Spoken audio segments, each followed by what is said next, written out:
Financiar la crisis, etapas del caso argentino, segunda parte.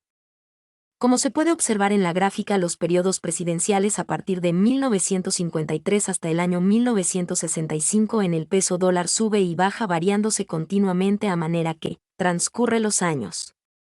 Uno de los aspectos más destacados de la política económica de Lilia fue el tratamiento del tipo de cambio. Ni se mantuvo artificialmente la cotización del peso, ni se recurrió a mega devaluaciones, como en el pasado reciente. Se aplicó un por entonces novedoso mecanismo de mini ajustes, que acompañaban a la inflación. Los primeros gobiernos militares, salvo el de 1943, habían propiciado políticas benefactoras del agro, mediante devaluaciones que se producían seguidamente de acceder al poder. Tras algunas incertidumbres iniciales, Onganía colocó a Krieger Bacena en el Ministerio de Economía y presentó su plan de estabilización y desarrollo. Se fijó una nueva paridad, muy alta, del tipo de cambio, con el compromiso de no volver a devaluar. El año de la crisis del petróleo, 1973, inesperadamente fue muy favorable en las relaciones de intercambio. Este hecho fortuito permitió que el nuevo gobierno asumiera con cierto desahogo financiero. El año se cerró con un saldo positivo récord de la balanza comercial. La cartera de Economía fue confiada a José Gelbar, hombre de la CGE. Articuló un plan basado en lo que se denominó Pacto Social, destinado fundamentalmente a combatir la inflación con dos estrategias: control del nivel de precios y aliento a la recuperación de los salarios en términos reales. El plan mostró algunos remedios de la época del primer peronismo, aunque en su aplicación no se percibió la firmeza ni el dogmatismo de otros tiempos. Algunos de estos aspectos eran: exportaciones de carnes y granos monopolizadas por las juntas nacionales. Mini reforma financiera. Los bancos captaban depósitos por cuenta del BCRA y concedían créditos limitados y orientados por las autoridades. Se impusieron algunas limitaciones al capital extranjero, de difícil aplicación práctica. Política tendiente a la recuperación de los salarios, que tenía por objetivo que en el término de 4 años la participación de los mismos volviera a niveles cercanos al 50%, como en la década del 40.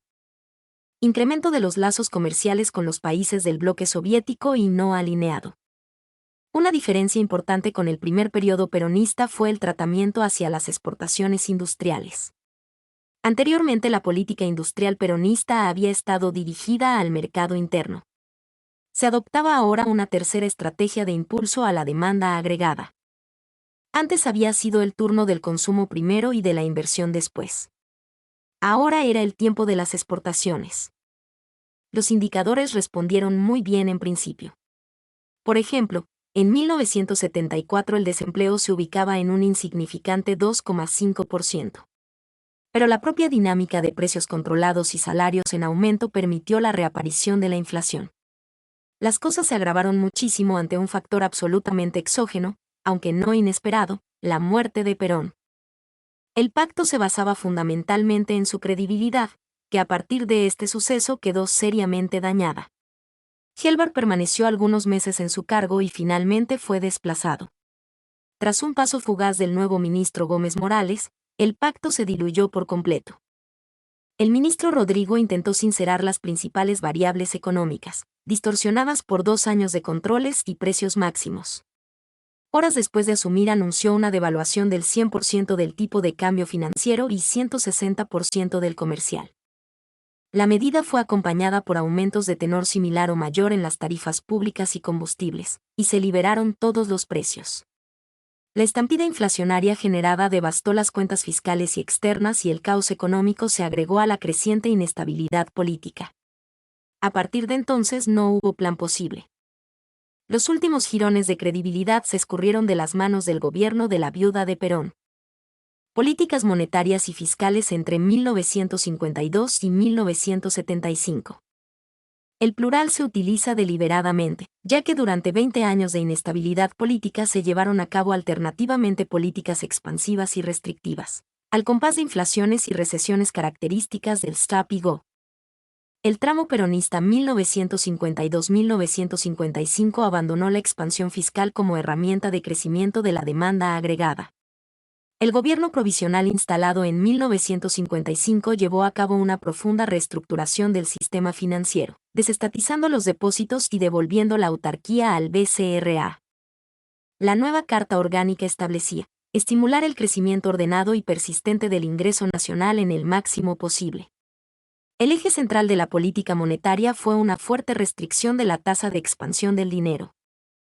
El Plan de Desarrollo de Frondizi obligó al principio a llevar a cabo una política monetaria y fiscal expansiva, que viró hacia la ortodoxia con el arribo de Alzogaray al ministerio. Depuesto el presidente, la ortodoxia se profundizó y se implementó una política monetaria restrictiva en términos cercanos al monetarismo. Entretanto, la presidencia de Lilia, la prioridad era la salida de la recesión, y a ello se dirigió la política económica.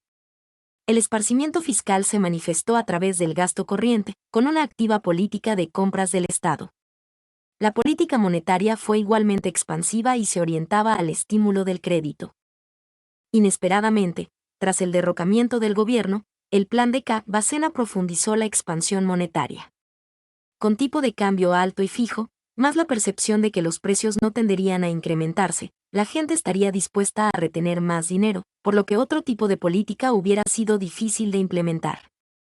Respecto del resto del periodo, la mayoría de las políticas aplicadas fueron coyunturales y cortoplacistas, casi siempre condicionadas por la inflación y la creciente puja distributiva. El hecho más saliente es la mini reforma financiera del gobierno de Perón, comentada más arriba. Ahorro-inversión.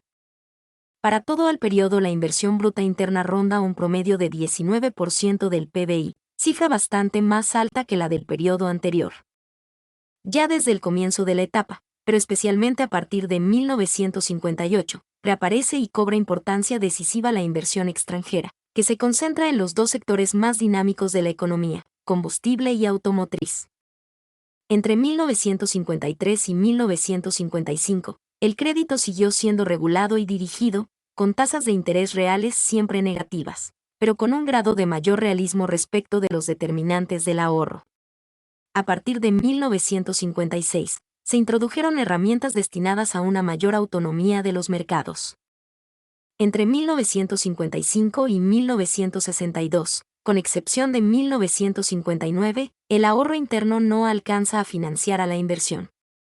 El proceso es compensado por ahorro externo, favorecido por la depreciación del tipo de cambio. El peso se estabiliza a partir de 1962, favoreciendo un importante incremento de la tasa de ahorro, en especial desde 1969 en adelante. El ahorro privado entre 1953 y 1975. Análisis descriptivo de los principales determinantes. La propia dinámica del proceso stop y go dificulta el tratamiento de las variables que determinan el ahorro de los particulares. El consumo privado muestra una tendencia claramente decreciente respecto del periodo anterior. La propensión media a consumir para todo el periodo es del 72% respecto del producto total. A partir de 1960 la economía comienza a recuperarse de la recesión de 1959, pero los niveles de consumo se estancan en torno al 70/72% del producto, sin volver a los niveles de mediados de la década del 50. Este es un dato llamativo, teniendo en cuenta que la inflación es particularmente elevada, en especial desde 1955.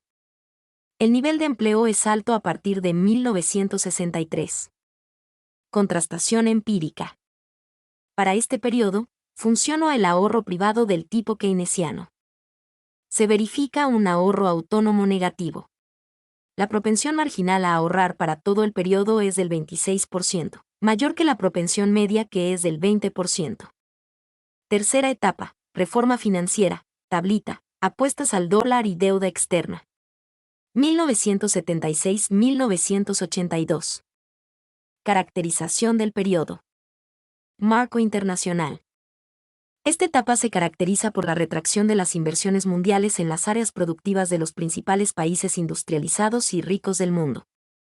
Esto como producto del incremento del nivel de precios y el racionamiento petrolero instalado en la mayoría de las economías mundiales a mediados de los 80, al tiempo que la cantidad de dólares depositados en los bancos aumentaba considerablemente. Este fenómeno de liquidez mundial impulsó a la banca internacional a otorgar enormes préstamos a países de poca prosperidad económica, especialmente a países latinoamericanos, provocando que el endeudamiento externo de los principales países de la región, tal como Brasil, Argentina y México, creciera enormemente. La crisis mundial de inflación de precios al consumidor provocó la creación de nuevos conceptos y criterios económicos, los cuales se enfocaban principalmente en la no creencia en la posibilidad de impulsar el crecimiento de los países mediante políticas fiscales expansivas y en el hecho de ver la balanza de pagos de los países más como un fenómeno monetario que como el resultado del comercio exterior, pensamientos orientados a la producción, los cuales fueron principalmente implementados por los gobiernos de Estados Unidos e Inglaterra, con los mandatos de los presidentes R. Reagan y MSH respectivamente. Marco político interno. El 24 de marzo de 1976 se instaló en el gobierno una junta militar integrada por los comandantes en jefe de las tres Fuerzas Armadas, encabezada por el entonces general Jorge Videla. Esta toma de poder forzada trae consigo nuevamente una etapa política en la Argentina de represión a todas las fuerzas o criterios distintos a los del gobierno, y, como era habitual en estos casos, la disolución de ambas cámaras del Congreso Nacional, las legislaturas provinciales, y otros organismos institucionales, es decir, la parcial eliminación de la democracia en el país. A pesar de la discreta aniquilación de la de los principales opositores o detractores del régimen, la junta de turno pretendía hacerse ver como una junta patriótica, austera y defensora de los valores occidentales cristianos.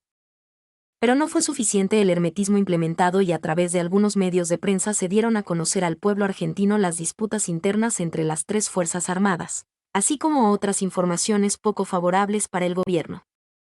En el transcurrir del tiempo el mandato presidencial del país pasó por las manos de Videla, asumido por Viola en 1981, luego por el general Galtieri en diciembre de ese mismo año, mandato en el cual se suscitó la Guerra de las Malvinas, y por último, en 1982 por el general Vignon, mandato en el que por las presiones internas y externas provocadas por la derrota de la Guerra de las Malvinas del régimen militar, se llamó a elecciones nacionales en octubre de 1983. La política económica. Política monetaria y fiscal. Política cambiaria. En 1976 se instaló en el gobierno argentino una junta militar integrada por los comandantes en jefes de las tres Fuerzas Armadas del país. Esta toma de poder forzada trae consigo nuevamente una etapa política en la Argentina de represión a todas las fuerzas o criterios distintos a los del gobierno, y, como era habitual en estos casos, la disolución de ambas cámaras del Congreso Nacional, las legislaturas provinciales, y otros organismos institucionales, es decir, la parcial eliminación de la democracia en el país. A pesar de la discreta aniquilación de la de los principales opositores o detractores del régimen, la junta de turno pretendía hacerse ver como una junta patriótica, austera y defensora de los valores occidentales cristianos. Pero no fue suficiente el hermetismo implementado y a través de algunos medios de prensa se dieron a conocer al pueblo argentino las disputas internas entre las tres Fuerzas Armadas, así como otras informaciones poco favorables para el gobierno. En el transcurrir del tiempo el mandato presidencial del país pasó por las manos de Videla, asumido por Viola en 1981, luego por el general Galtieri en diciembre de ese mismo año, mandato en el cual se suscitó la Guerra de las Malvinas, y por último, en 1982 por el general Vignon, mandato en el que por las presiones internas y externas provocadas por la derrota de la Guerra de las Malvinas del régimen militar, se llamó a elecciones nacionales en octubre de 1983. El año 1975 marca un punto de quiebre en la historia económica argentina. La inflación se convierte en un factor prácticamente inercial proyectando tasas de variación anual del nivel de precios nunca menor al 100% hasta 1986, con excepción de 1980. El ministro de Economía de entonces, Martínez de Hoz, expuso los objetivos fundamentales del plan de reforma, destacan considerablemente lograr el saneamiento monetario y financiero, lograr un crecimiento no inflacionario, acelerar las tasas de crecimiento económico y alcanzar una razonable distribución de ingresos. Las medidas tomadas por el gobierno para lograr los objetivos económicos, a pesar de ser las típicas medidas político-económicas de los gobiernos militares, tuvieron efectos diferentes a los del pasado como producto principalmente de la eliminación de los aranceles de importación y los subsidios a importaciones. El incremento de las tarifas de servicios públicos y, por primera vez, la indexación de los créditos a favor del Estado, lo que provocó un efecto de propagación al crédito privado y de allí a toda la actividad económica. La primera referencia concreta de cambios estructurales fue la reforma financiera, instrumentada a principios de 1977, cuya medida más importante fue la adaptación del sistema de encajes fraccionarios, en el cual la autoridad monetaria transfería a los bancos comerciales el rol de la asignación del crédito y la provisión de los recursos productivos, apostando a la eficiencia de los mismos. El objetivo de las tasas de interés pasivas y la autorización de las entidades para recibir depósitos en plazos muy cortos era hacer más atractivo el ahorro privado, para evitar presiones sobre el consumo y la inflación, dando resultados positivos. Se concluye en esta época que el salto de las tasas de interés registrados a partir de 1976 no es ajeno al incremento de la rentabilidad de los mercados financieros de los países industrializados y del nivel y la orientación de la liquidez internacional. Bajo estas condiciones de mercado, si se pretendía mantener bajo control la cotización del dólar, la oferta monetaria dejaba de depender del BCRA Banco Central de la República Argentina y pasaba a determinarse por el comportamiento de los actores económicos, incluyendo a los ahorristas externos. El gobierno decidió privilegiar la estabilidad del tipo de cambio, que en el cortísimo plazo influía de manera más notoria sobre el nivel de precios de la oferta monetaria. El instrumento elegido fue la famosa tablita financiera, que se puso en funcionamiento a finales de 1979. En 1980 se desató una crisis bancaria y financiera que significó una importante pérdida de reservas acumuladas en los años inmediatos anteriores y se inició la corrida contra el peso con la salida de capitales. Posteriormente, en 1981 se produce una devaluación monetaria del peso de aproximadamente el 10%, lo que incrementó la desconfianza, y, posteriormente, el tipo de cambio se devaluó un 30%, devaluación que hace famosa la frase "el que apuesta al dólar pierde". Estas sucesiones de hechos económicos desfavorables para la República Argentina, en conjunto con la pérdida en la Guerra de las Malvinas, provocó el inicio de la salida del régimen militar del poder. La política fiscal perdió capacidad de acción como producto de las presiones inflacionarias. No obstante, a pesar de la reclamada lucha del gobierno contra la expansión del gasto, el déficit fiscal se incrementó en toda la etapa, donde lo más inquietante es la composición de este gasto: nacionalización de empresas quebradas o con serios problemas financieros y compra de armamentos mientras se reducían partidas de inversión pública, salud y educación. Los significativos cambios de la política económica de los países desarrollados y el alza tempestuosa de las tasas de interés hicieron prácticamente que el endeudamiento externo estallara en las manos del gobierno siguiente. Las medidas económicas que se habían tomado habían provocado un ambiente sumamente receptivo para la oferta del crédito internacional. En primera instancia, este crecido se dirigió a la formación de un importante stock de reservas internacionales que sobrepasaron los 9.000 pesos millones en 1971, pero posteriormente se evidencia el flujo neto de capitales rígidos hacia el financiamiento del consumo, la compra de material bélico y la fuga de divisas. La deuda pública creció en 4.900 pesos en 1975, 19% del PIB, a 29.000 pesos millones en 1982, 60% del ingreso. Antes de su retirada, el gobierno asumió como Estado la responsabilidad del cumplimiento de la deuda externa privada, esto también antes del abrupto incremento de las tasas de interés internacionales. Por su parte, en relación a la fuga de capitales, se estima que fue entre 16.000 pesos y 22.000 pesos millones para el trienio 1980 y 1982. Ahorro e inversión. Posteriormente se registra un intenso flujo de entrada de capitales, pero en general el ahorro interno financia largamente la inversión. La tasa media de ahorro total es excepcionalmente alta a partir de 1977 hasta 1979, mientras que la inversión bruta interna se mantiene en los niveles que venía registrando desde 1969. Debe concluirse que las tasas récord de ahorro en estos años financiaron gastos corrientes del gobierno y salida de capitales. Cuarta etapa, la recuperación de la democracia. Optimismo y desilusión. 1983-1990. Caracterización del periodo. Viendo desde el punto de vista político, el hecho más destacado que se ha registrado es el inicio, en 1989, del colapso del bloque socialista encabezado por la Unión Soviética, si bien oficialmente la misma se desmoronó recién en 1991. El acontecimiento afirmó la hegemonía del bloque occidental, cuyas principales economías seguían atravesando un periodo de inestabilidad. Hacia 1985, las economías latinoamericanas en su conjunto estaban transfiriendo el 4.7% de su PBI consolidado hacia los países acreedores. El Tesoro norteamericano promovió un plan de recuperación de las economías deudoras, basado en ajustes fiscales monitoreados por el FMI, políticas de apertura y de libre mercado. Este programa se denominó Plan Baker, y fue insuficiente para solucionar la crítica situación regional. En 1987, Brasil entró temporariamente en cesación de pagos con los bancos comerciales, lo que encendió el alerta de los acreedores, y obligó a la intervención del gobierno de Estados Unidos. El entramado económico mundial, fuertemente rediseñado por las profundas transformaciones políticas, militares, financieras y tecnológicas, comenzó a ser caracterizado como un fenómeno genéricamente llamado globalización. Marco político interno. La etapa se desarrolla bajo la presidencia de Raúl Alfonsín, primer presidente elegido de manera democrática y sin ningún tipo de restricciones desde, probablemente, 1946. El optimismo generado por la recuperación democrática llegó al punto de desplazar los temas económicos del centro de la atención.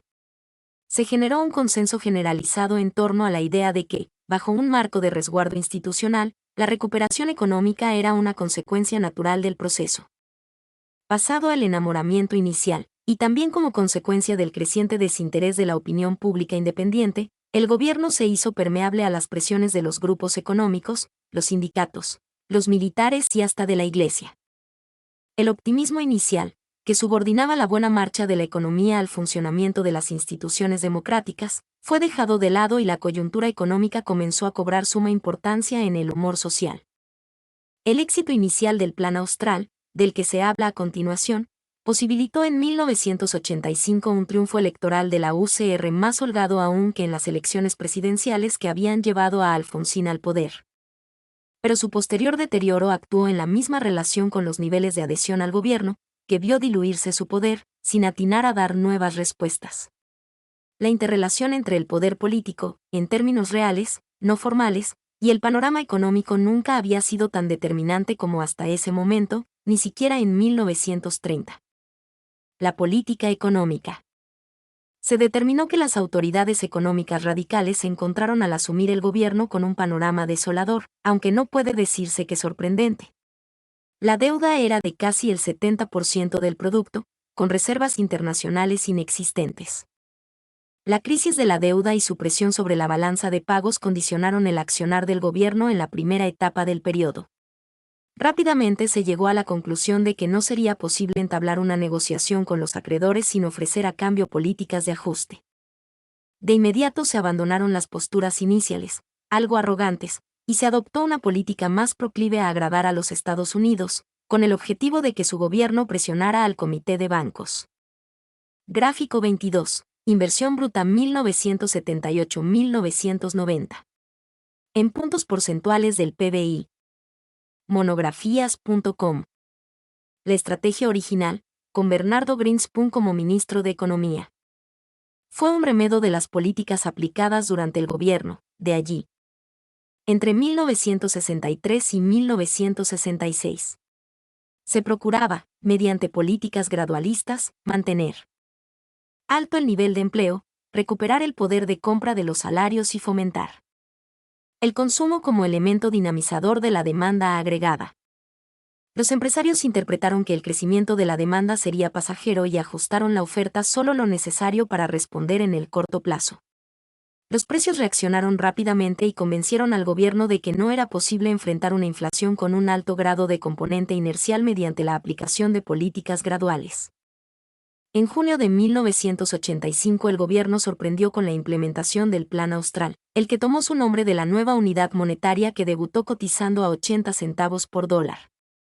El plan era de corte netamente heterodoxo, y sus principales medidas consistían en congelamiento de precios, reducción de la tasa de emisión monetaria, impuestos a las exportaciones, ahorro forzoso, inmovilización de fondos de las empresas, destinados a financiar gastos del Estado. Desaguo. Tabla de conversión de contratos pactados en un marco de expectativas inflacionarias altas. Regulación de las tasas de interés. En su primer tramo el plan logró una notable reducción de la tasa de inflación, aumento de la recaudación con reducción del efecto Olivera-Tanzi y crecimiento del salario real. En tanto, los problemas de financiamiento condicionaban la política monetaria. El Estado cancelaba servicios de la deuda externa con nuevas emisiones de deuda interna de corto plazo. En 1986 se intentó flexibilizar el plan, se aumentaron las tarifas públicas, se eliminaron los controles de precios, se reajustaron las tasas de interés, se devaluó por primera vez el austral y se intentó poner en práctica una política monetaria más restrictiva. Este conjunto de medidas ortodoxas en el marco de un plan netamente heterodoxo, que había incluso suscitado el interés académico, fue percibido como un signo de debilitamiento. Mi nombre es Demim. Soy tu asistente personal. Mi sitio en internet es demim.es.tl.